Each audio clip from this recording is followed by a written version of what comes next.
नमस्कार दोस्तों।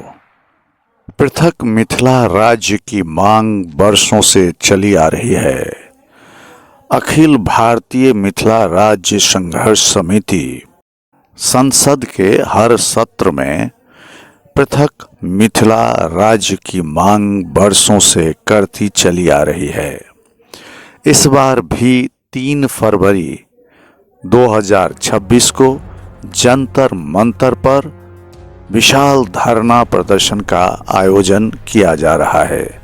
इसके संयोजक हैं प्रोफेसर श्री अमरेंद्र झा और मीडिया प्रभारी शिशिर कुमार झा।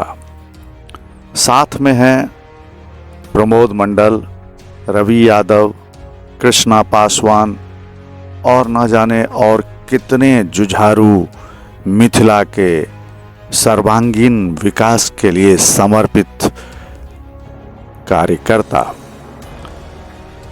दोस्तों, अगर आप मिथिला राज्य चाहते हैं तो आपसे अनुरोध है, खास करके दिल्ली में रहने वाले मिथिला वासियों से, जिनकी अपनी पहचान है, अपनी भाषा है, अपनी जनसंख्या है, अपना क्षेत्र है, कि इस मांग को लेकर संसद के सामने उपस्थित हों, अपनी आवाज़ को जंतर मंतर पर बुलंद करें। वर्षों से चली आ रही आवाज़, आपकी आवाज़ फिर से चाहता है। आप पीछे हटेंगे तो आपका सर्वांगीण विकास रुकेगा, तो मिथिला राज्य का निर्माण नहीं होगा, पृथक मिथिला राज्य नहीं बनेगा। नहीं बनने से दोस्तों, आपको मिथिला के बाहर जाके रोजगार ढूंढना ही पड़ेगा। इतना ही नहीं, बाढ़ की समस्या जो वर्षों से रही है वो बनी रहेगी। कमला, कोसी, बागमती का पानी आपके घरों में घुसेगा ही और फसल को भी नष्ट करेगा और आपकी आर्थिक सामाजिक स्थिति बद से बदतर होती ही रहेगी। ऐसा इसलिए कहा जा रहा है कि पृथक मिथिला राज्य होते ही बाढ़ नियंत्रण पर सबसे पहले ध्यान दिया जाएगा। मिथिला के लाखों युवा दिल्ली मुंबई पलायन करते हैं।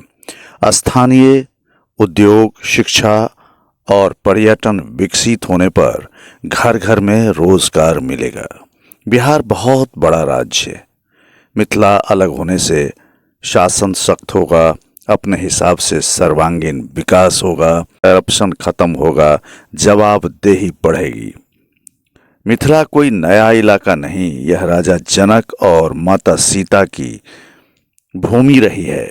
ऐतिहासिक आधार पर अलग राज्य की मांग बिल्कुल जायज है। अभी हाल फिलहाल दरभंगा के अंतिम राजा कामेश्वर सिंह की तीसरी पत्नी अंतिम महारानी कामसुंदरी देवी जी का स्वर्गवास हुआ। इसी से देखा जा सकता है कि महारानी ने 1962 में चाइना इंडिया लड़ाई में 600 किलो सोना दान में दे दिया था, ताकि भारत सरकार किसी भी तरह कमज़ोर न पड़े। मिथिला के विकास के लिए एयरपोर्ट, चीनी मिल, पेपर मिल और कई एजुकेशनल इंस्टीट्यूट्स महाराजा ने बनवाए थे। आज वो सारे बंद पड़े हैं। बेरोजगारों को रोजगार के लिए मिथिला छोड़ के बाहर भटकना पड़ता है, गालियां खानी पड़ती है। महाराजा कामेश्वर सिंह के निधन के बाद सब कुछ तितर बितर हो गया। राज परिवार के अंतिम पीढ़ी में महारानी के पोते कुमार रत्नेश्वर सिंह जी ने मुखाग्नि दी। उनके एक पोते कुमार राजेश्वर सिंह, जो अमेरिका में रहते हैं, उक्त अवसर पर मौजूद रहे और सबसे छोटे राजकुमार कपिलेश्वर सिंह जी ने मिथिला वासियों का भोज में आने वाले लोगों का बढ़ चढ़ कर सम्मान किया। यहाँ कहने का मतलब ये है कि उक्त अवसर पर बड़े बड़े गणमान्य व्यक्ति भी शोक प्रकट करते देखे गए। मिथिला राज्य की मांग करने वाले जुझारू क्रांतिकारी नेता श्री वैद्यनाथ चौधरी बैजू जी भी मौजूद रहे। दोस्तों, सरकार वोट की राजनीति करती है, चाहे कोई भी सरकार हो, पर जनता अपना हित तो कर ही सकती है। अवश्य ही मिथिला राज्य होने से सर्वांगीण विकास होगा। तो याद रखें, 3 फरवरी 2026 स्थान दिल्ली के जंतर मंतर पर भारी से भारी संख्या में पधार कर अपनी आवाज, अपनी मांग को बुलंद करें और धरना को सफल बनाएं। मैं अभिनेता अंजनी कुमार की विशेष शुभकामनाएं व्यक्त करता हूं। जय मिथिला, जय बिहार, जय भारत। निवेदक अखिल भारतीय मिथिला राज्य संघर्ष समिति।